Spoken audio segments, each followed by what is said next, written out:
亲爱的弟兄姊妹，主内平安。让我们一同来到主的面前，用诗歌向我们的主献上我们最真诚的敬拜和赞美，也求主借着诗歌来安静我们的心。我们一起来唱：求你为我们造清洁的心。神啊，求你为我造清洁的心，使我里面重新有正直的灵，不要丢弃我，使我离开你的面，不要从我收回你生灵。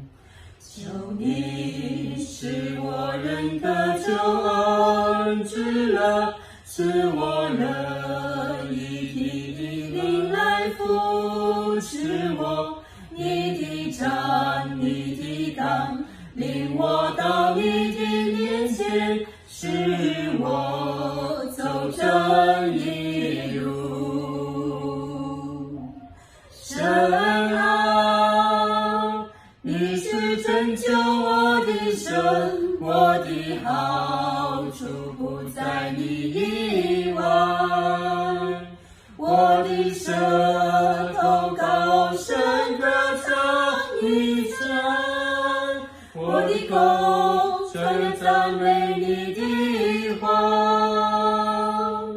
神啊，求你为我造清洁的心，使我里面重新有正直的灵，不要丢弃我，使我离开你的面，不要从我收回你生灵。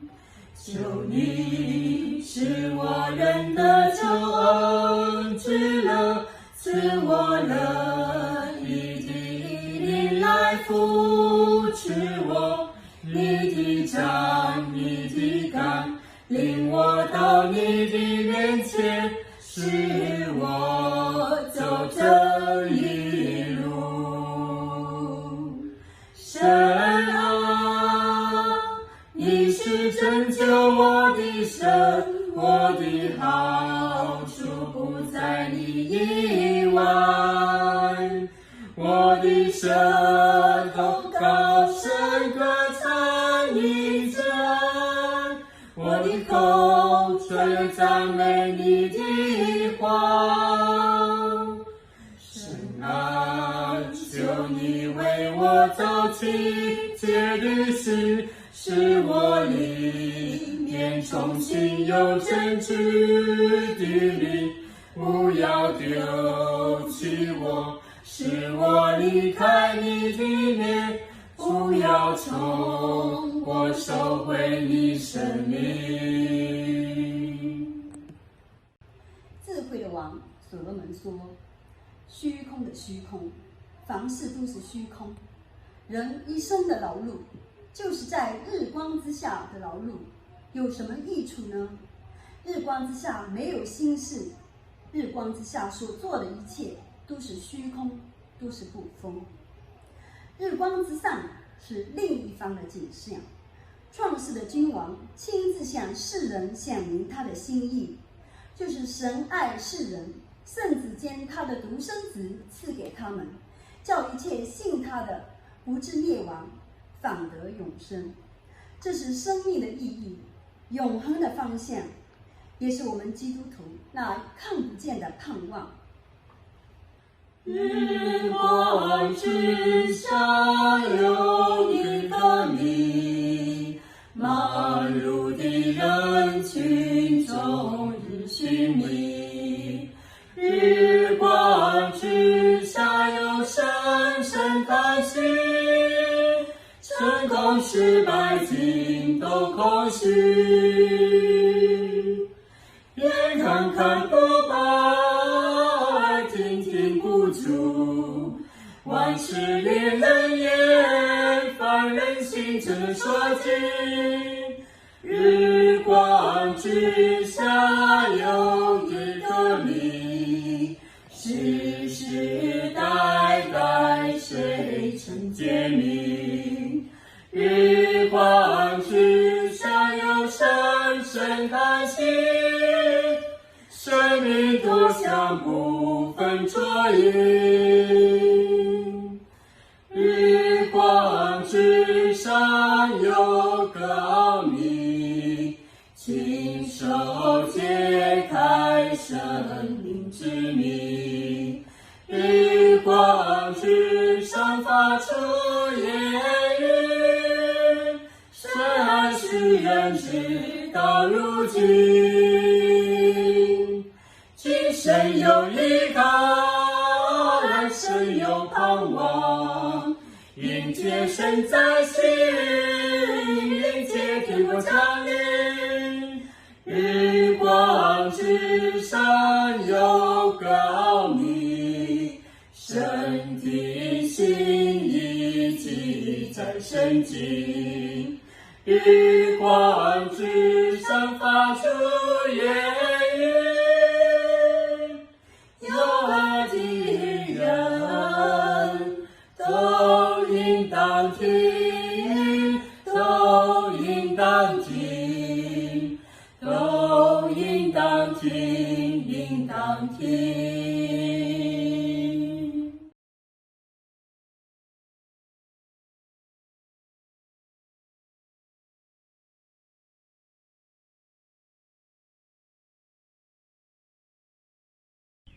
诗篇第126篇。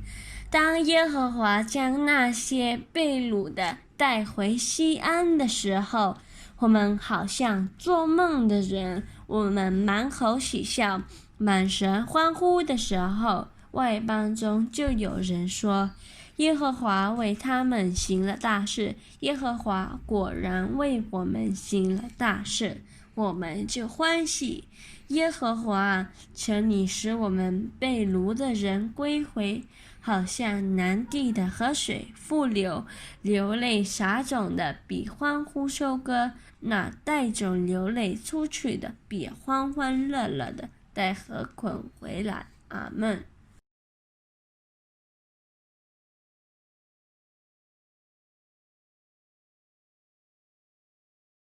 Buenos días.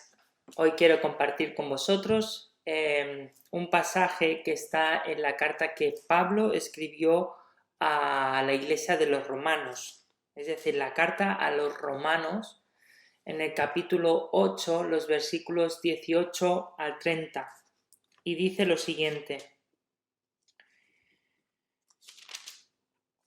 Considero que los sufrimientos del tiempo presente no son nada si los comparamos con la gloria que habremos de ver después. La creación espera con gran impaciencia el momento en que se manifieste que somos hijos de Dios, porque la creación perdió toda su razón de ser, no por propia voluntad, sino por aquel que así lo dispuso, pero le quedaba siempre la esperanza de ser liberada de la esclavitud y la destrucción para alcanzar la gloriosa libertad de los hijos de Dios. Sabemos que hasta ahora la creación se queja y sufre como una mujer con dolores de parto. Y no solo sufre la creación, sino también nosotros, que ya tenemos el Espíritu como anticipo de lo que hemos de recibir. Sufrimos intensamente esperando el momento en que Dios nos adopte como hijos, con lo cual serán liberados nuestros cuerpos. Y en esa esperanza hemos sido salvados. Ahora bien, si lo que se espera está ya a la vista, entonces no es esperanza, porque ¿a qué esperar lo que ya se está viendo? Pero si lo que esperamos es algo que aún no vemos, con constancia hemos de esperarlo. De igual manera, el Espíritu nos ayuda en nuestra debilidad, porque no sabemos orar como es debido, pero el Espíritu mismo ruega a Dios por nosotros con gemidos que no pueden expresarse con palabras. Y Dios, que examina los corazones, sabe qué quiere decir el Espíritu, porque el Espíritu ruega conforme a la voluntad de Dios por los del pueblo santo. Sabemos que Dios dispone todas las cosas para el bien de quienes le aman, de quienes Él ha llamado de acuerdo con su propósito. A los que de antemano Dios había conocido, los destinó desde un principio a ser como su Hijo, para que su Hijo fuera el mayor entre muchos hermanos. Y a los que Dios destinó desde un principio, también los llamó. Y a los que llamó los hizo justos. Y a los que hizo justos, les dio parte en su gloria. En el día de hoy me gustaría hablaros de 4 cosas. En primer lugar, quería hablaros de una creación en decadencia. La palabra decadencia significa que la creación tiende a desaparecer o la creación tiende a destruirse. Y en la Biblia Dios nos explica claramente que la tierra va a ser destruida. En primer lugar, como dice en el versículo 21, lo que nos está diciendo es que el planeta Tierra, aquí donde nosotros vivimos, este planeta vive bajo la esclavitud del pecado. Fíjate en el versículo 21, de ser liberada de la esclavitud y la destrucción para alcanzar la gloriosa libertad de los hijos de Dios. Es un principio que Pablo les está enseñando a los romanos. Esa palabra o esa frase, esclavitud de la corrupción, lo que está diciendo es que la tierra quedó maldita por causa del pecado. Y esto es algo que podemos ver en Génesis. En Génesis he escrito el versículo aquí. En Génesis 3:17 dice, al hombre le dijo, como le hiciste caso a tu mujer y comiste del fruto del árbol del que te dije que no comieras, ahora la tierra va a estar bajo maldición por tu culpa. Este versículo lo que está diciendo es que desde el momento en el que entró el pecado en el hombre, allí donde fue puesto el hombre, el planeta Tierra, que lo habían puesto en un Edén, Dios había creado un Edén, Dios lo expulsó de ese Edén y la tierra quedó maldita por causa del pecado.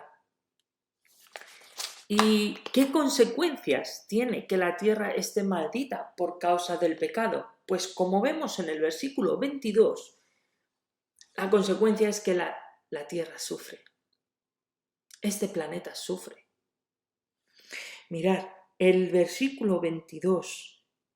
Sabemos que hasta ahora la creación se queja y sufre como una mujer con dolores de parto. Entonces, lo que Dios nos está explicando a través de Pablo aquí, que habla a los romanos, es que hay un planeta, la Tierra, que se está defendiendo de los ataques que está recibiendo el hombre por causa del pecado.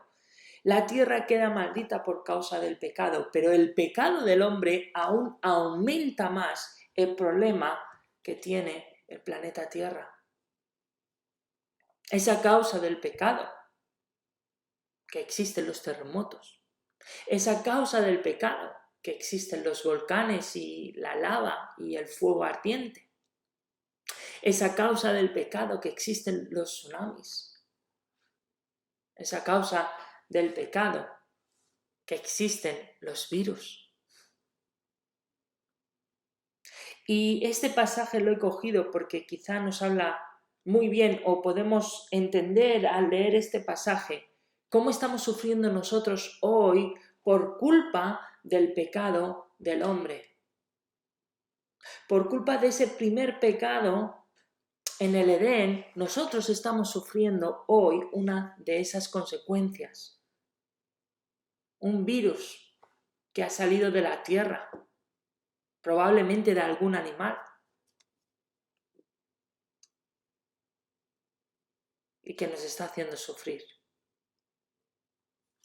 Y Pablo quiere que los romanos sean conscientes de que esto es una realidad, de que la tierra donde los seres humanos estamos es una tierra herida, es una tierra que está, por culpa del pecado, está herida de muerte. Tiende a la muerte. Y ese va a ser su final, como Dios lo dice en su palabra. Entonces, bien, en medio de este sufrimiento de la tierra, Pablo habla de la esperanza que tiene el Hijo de Dios, que es una esperanza que no tienen los hombres, es la esperanza que solo puede tener el Hijo de Dios. Y quiero hablar hoy de la esperanza que tiene el Hijo de Dios. Mi pregunta es hoy, en medio de la situación del coronavirus, ¿dónde está tu esperanza? Mira, algunos su esperanza la ponen en el gobierno. Bueno, en este gobierno la verdad es que no podemos tener mucha esperanza. Y lo digo yo, pero ya os lo aseguro que mucha esperanza no se puede tener. Pero a lo mejor tenéis esperanza en un gobierno que es más fuerte, como este. Muchos hombres tienen confianza en sus gobiernos, en que ellos van a solucionar el problema del coronavirus. Hay otros hombres que tienen su esperanza en el tiempo. Creen que el tiempo va a ser lo que cure el coronavirus. Que no sé si vosotros tenéis esta expresión, pero en España hay una expresión que dice el tiempo lo cura todo. Es como si quisiera decir que con el tiempo todo pasará. Es como si nuestra esperanza fuera, bueno, cuando pase el tiempo, esto ya nos reiremos de esto y ya habrá pasado y ya ni nos acordaremos. Así que mi esperanza está en el tiempo, que pase el tiempo y ya está. Esa es mi esperanza. Otros tienen su esperanza en la ciencia, en las vacunas. Y toda la esperanza pasa porque llegue esa vacuna que nos cure del coronavirus y que ya podamos salir a las calles con normalidad. Otros no tienen ningún tipo de esperanza y lo único que creen que les puede ayudar son ellos mismos, que ellos son fuertes. Ellos no creen que nadie pueda ayudar y que lo mejor son sus ideas, sus capacidades. Al final, cuando uno solo cree en sí mismo, se convierte en un superhéroe. Un superhéroe como este. ¿Sabes cuál es el problema de los superhéroes? Que los superhéroes no existen, no son verdad. Así que cada uno pone esperanzas en diferentes cosas. Incluso alguno tiene la esperanza y la pone en estar completamente solo. Mi esperanza es meterme en una burbuja de cristal y ahí se me acabarán todos mis problemas. Esta es mi esperanza. Una burbujita de cristal en la que poder vivir.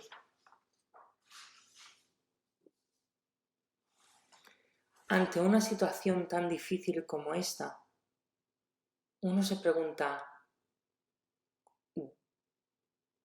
¿dónde está mi esperanza? ¿Qué es aquello que me puede dar algún tipo de esperanza?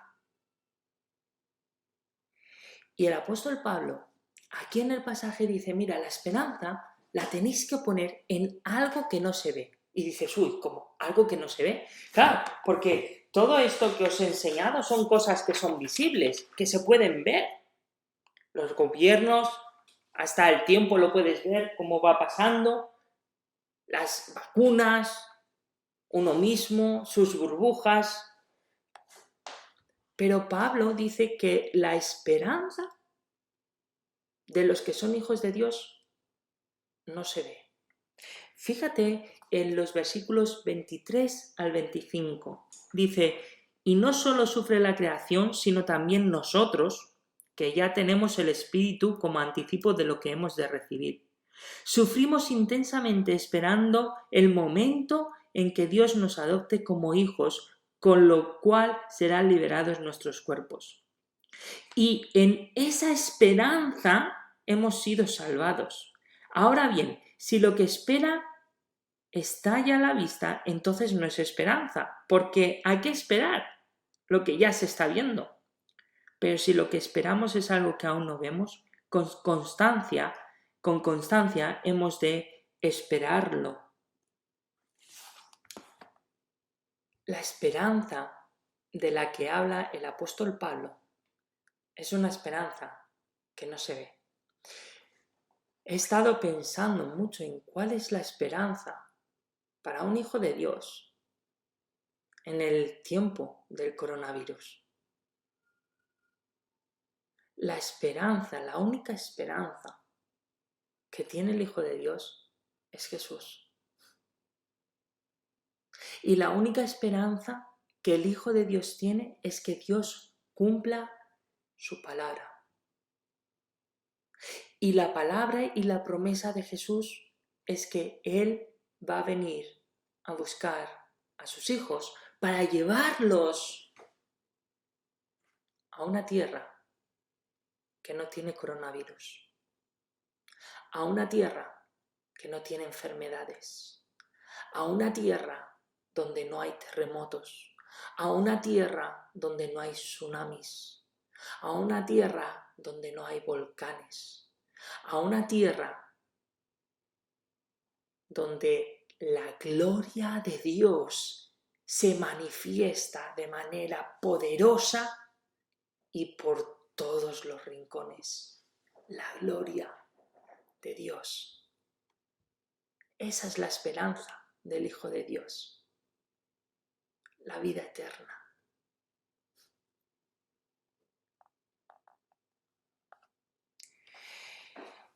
Y mientras tanto estamos aquí en la tierra y estamos orando y estamos diciendo: Dios, quítanos este coronavirus, sálvanos del coronavirus. No podemos aguantar más esta situación de coronavirus. Pero fíjate lo que dice el apóstol Pablo en este pasaje, en el versículo 26 y 27. De igual manera, el Espíritu nos ayuda en nuestra debilidad, porque no sabemos orar como es debido, pero el Espíritu mismo ruega a Dios por nosotros con gemidos que no pueden expresarse con palabras. Y Dios, que examina los corazones, sabe qué quiere decir el Espíritu, porque el Espíritu ruega conforme a la voluntad de Dios por los del pueblo santo. Quiero que te fijes, en primer lugar, en el versículo 26, la primera parte que dice: el Espíritu nos ayuda en nuestra debilidad porque no sabemos orar como es debido. No sabemos orar como es debido. Y esto me lleva a una reflexión. Y quiero que esta reflexión la tomes tú y seas consciente de ella. Y sea tu reflexión también. ¿Estoy orando como es debido? ¿Estoy orando a Dios en el Espíritu Santo, en el Espíritu de Dios? ¿Está el Espíritu Santo dentro de mí cuando yo estoy orando?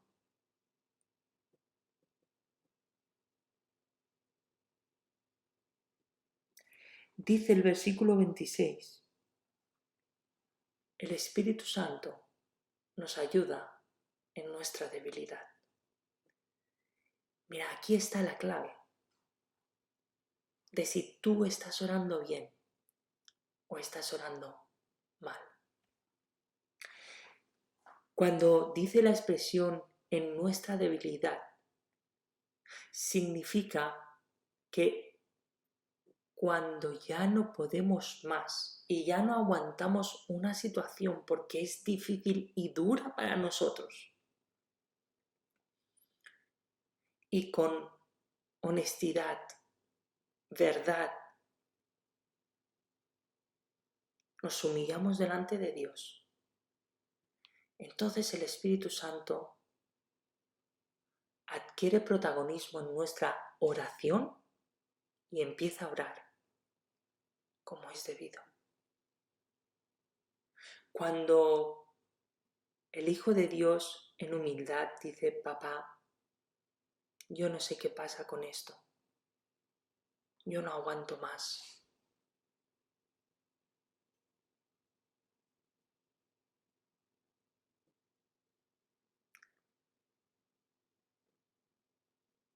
Quiero saber tu voluntad.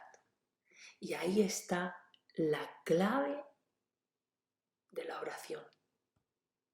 Porque en nuestra oración podemos incluso decir: ya no puedo más. Pero nuestra frase siguiente es: ayúdame, quiero que esto cambie. Quiero, yo deseo. Y aparece nuestro yo. Pero si somos verdaderos, auténticos, vamos a decir a Dios: que sea tu voluntad. Y quiero conocerla. Quiero saber por qué este coronavirus. Quiero entender tu visión y tu acción. Quiero entender por qué sigues permitiendo el coronavirus. Quiero aprender de ti y quiero conocerte en esta situación. En una situación que yo no entiendo, en una situación en la que yo no estoy de acuerdo, en una situación en la que yo estoy sufriendo, quiero conocerte. Quiero saber por qué. Y quiero verte actuar. Porque confío en ti. Porque te quiero. Si tú eres hijo de Dios, tu amor por Dios es lo que tiene que salir en la oración. No tu amor por ti, tu amor por Dios. Y preguntarle a Dios: ¿acaso tu pueblo ha pecado contra ti y tú has enviado este coronavirus? ¿Es posible que nuestra iglesia haya pecado y por eso has enviado este coronavirus? Necesitamos conocer el corazón de Dios y saber por qué actúa como actúa. Quizá el coronavirus es la prueba que Dios nos está dando para que nos arrepintamos, para que vayamos a Él y caigamos de rodillas y empecemos a ver realmente a Dios y a conocerlo de verdad y a dejar todas nuestras cosas fuera, todos nuestros sueños, anhelos, lo que yo quiero, lo que yo deseo.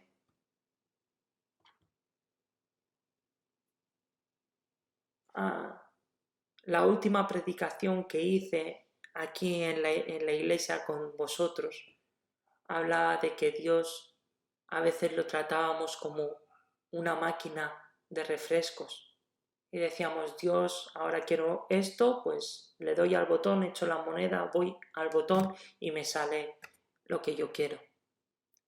Pero Dios no es una máquina de Coca-Colas. Dios es el ser santo. Dios es el ser tan lleno de amor que entregó a su Hijo para que muriera por nosotros.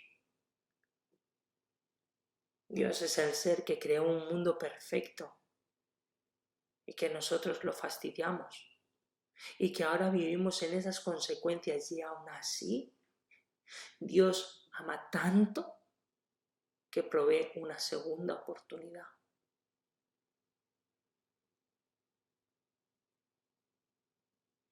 Y aún así la Biblia nos dice: es que no sabéis orar, estáis en sufrimiento y solo queréis que el sufrimiento desaparezca. No entendéis que a lo mejor Dios quiere que sufráis. O para aprender una lección. O para que nos lleve al arrepentimiento.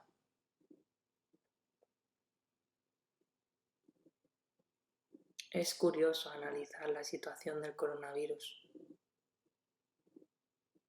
y buscar respuestas de parte de Dios en su palabra.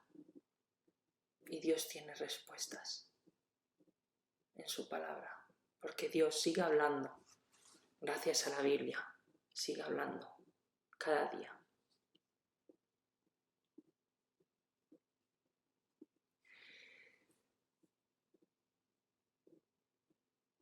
Tenemos que hacer un examen de nuestro corazón.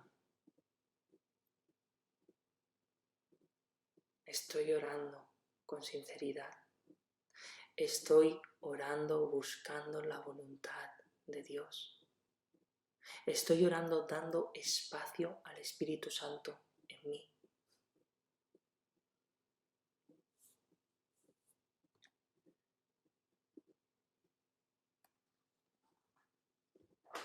El último punto es que hay un propósito de Dios para ti y ese propósito de Dios para ti está en victoria.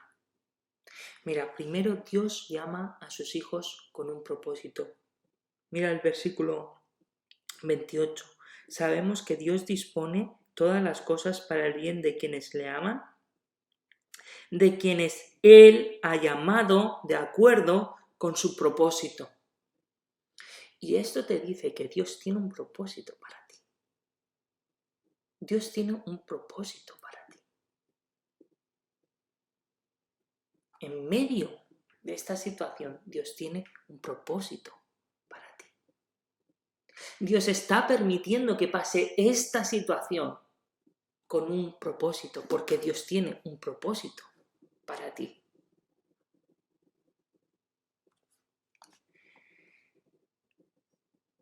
El versículo 29 nos dice cuál es ese propósito.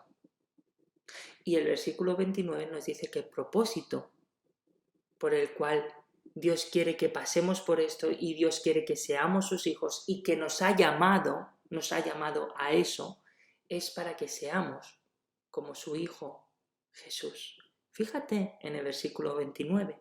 A los que de antemano Dios había conocido, los destinó desde un principio a ser como su Hijo, para que su Hijo fuera el mayor entre muchos hermanos.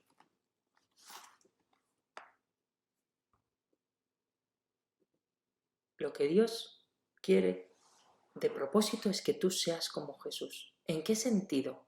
¿Que te comportes como Jesús? Bueno, eso estaría bien, pero no es en ese sentido. El sentido es que tú seas como Jesús en cuanto a los privilegios, en cuanto a que Dios quiere que tú seas su hijo.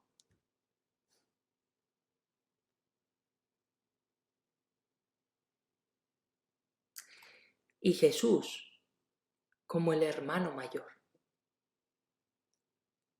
Pero Dios quiere, y el propósito de Dios para tu vida, escúchame bien, si estás buscando propósito en tu vida, el propósito de Dios es que seas su hijo. Si tú has dicho que crees en Jesús, si tú te has bautizado, el propósito de tu vida es única y exclusivamente ser hijo de Dios, ser su hijo. Y para ser su hijo, entonces Dios tiene que ser tu papá.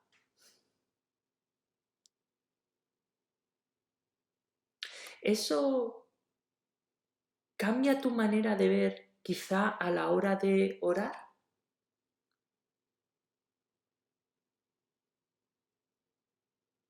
Imagínate orando. Imagínate orando sabiendo que Dios es tu papá, tu Abba. ¿Cambia la oración? Probablemente, y mucho. Y el propósito de tu vida es que Dios llegue a ser tu papá, tu padre.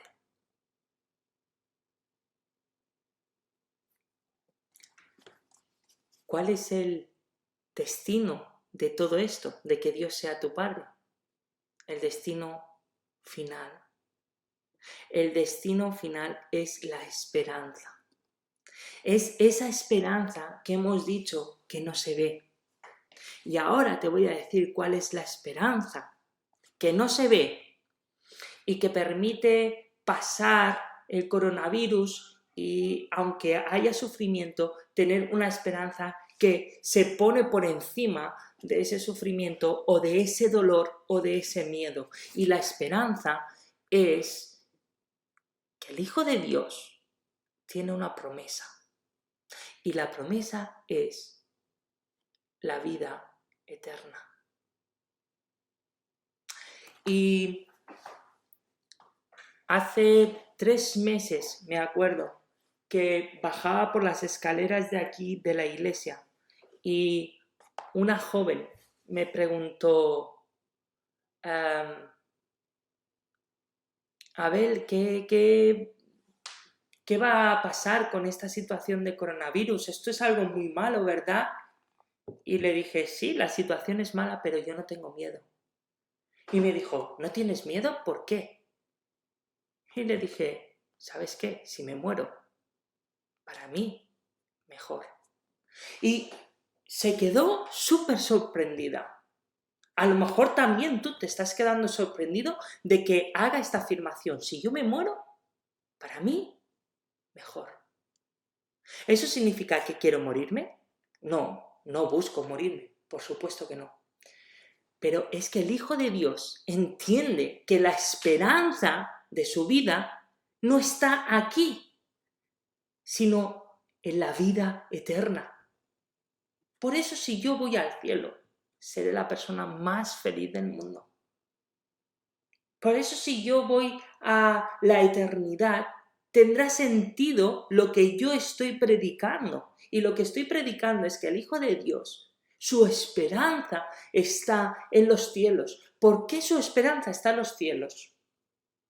Porque será un lugar mágico y mucho más bonito. Evidentemente, será un lugar especial, será un lugar en el que, como he dicho, no habrá enfermedades, no habrá maldad. Evidentemente, claro que sí. Pero si algo tiene especial el cielo, es que Dios estará justo en el medio. Y todo el mundo, salgas de donde salgas, salgas de tu casa o de tu mansión o de donde estés viviendo, incluso dentro de donde estés viviendo, la presencia de Dios será visible. La esperanza que ahora no vemos aquí se hará visible allí.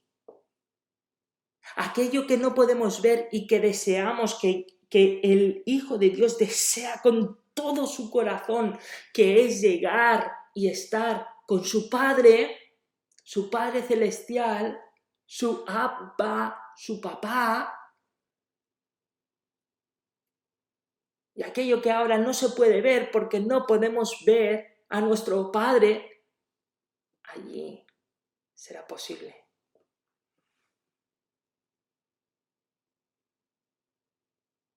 Y será increíble. Fíjate el versículo 29 y 30, dice el 30 al final. Y a los que Dios ha destinado desde un principio, también los ha llamado. Y a los que ha llamado los ha hecho justos. Y a los que ha hecho justos les ha dado parte en su gloria. Es decir, si yo soy hijo de Dios, yo he recibido una herencia. Y esa herencia es un trozo de tierra en el reino de los cielos. donde el Rey será visible. El gran Rey será visible. Podremos ver a Dios. Podremos estar con Él, cara a cara. No hay nada que desee más en este mundo que poder estar con Dios, cara a cara. Este es el mensaje que nos explica el apóstol Pablo en la carta a los romanos. Nos dice la esperanza de la gloria. Y luego dice que somos más que vencedores. Los versículos luego del 31 adelante dice, bueno, si tenemos esta esperanza en nosotros que es tan grande, ¿quién va a poder contra nosotros? No van a haber sufrimientos, no va a haber nada que pueda con nosotros. Porque lo más importante es que estaremos en el amor de Dios y con el amor de Dios y estaremos justo en medio de Dios y con Dios y en Dios. Será lo más grande que un ser humano haya visto jamás.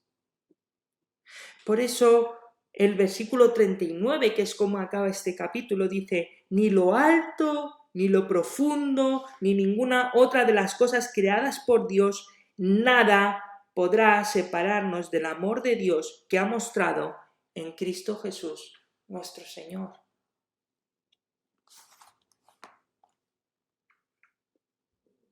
La esperanza del Hijo de Dios es tan fuerte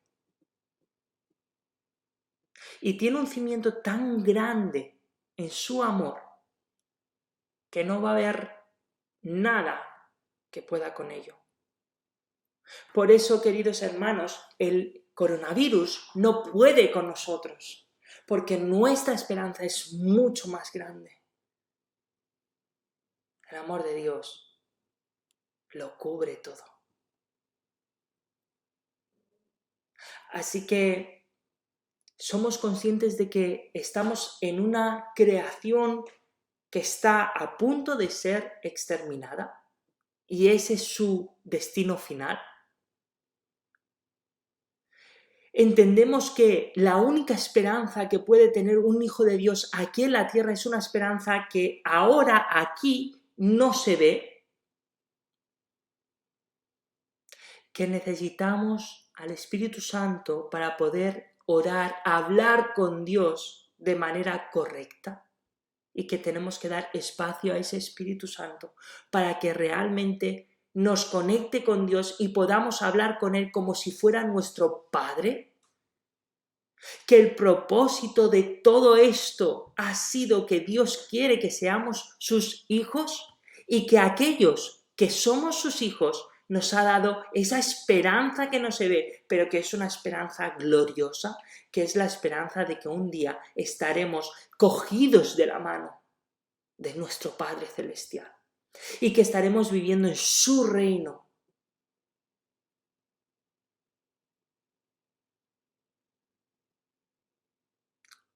Así que, querido hermano, si estás sufriendo, si tienes miedo, si no entiendes esta situación,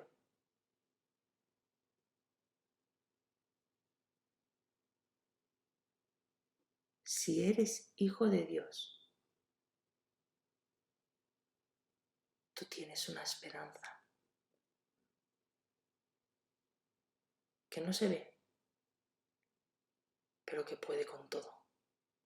Así que espero que entiendas esta esperanza y esta esperanza se quede en tu corazón y pueda aliviar y pueda consolarte y pueda animarte y pueda darte valentía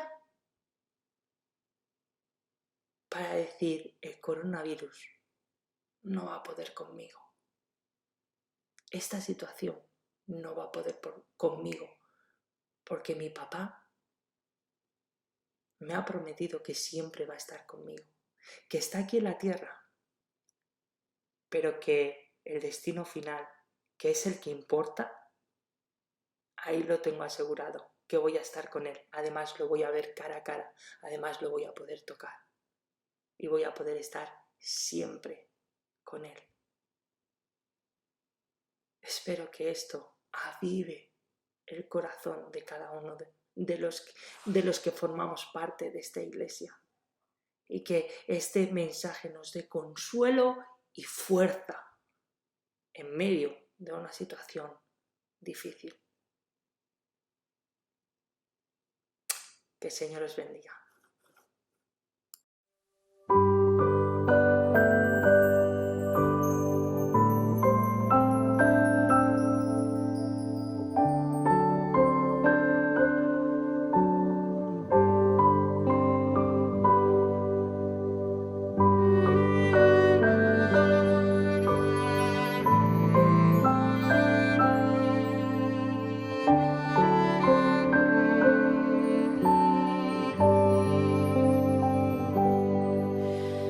以马内利，神与我们同在，荣美君王，我心向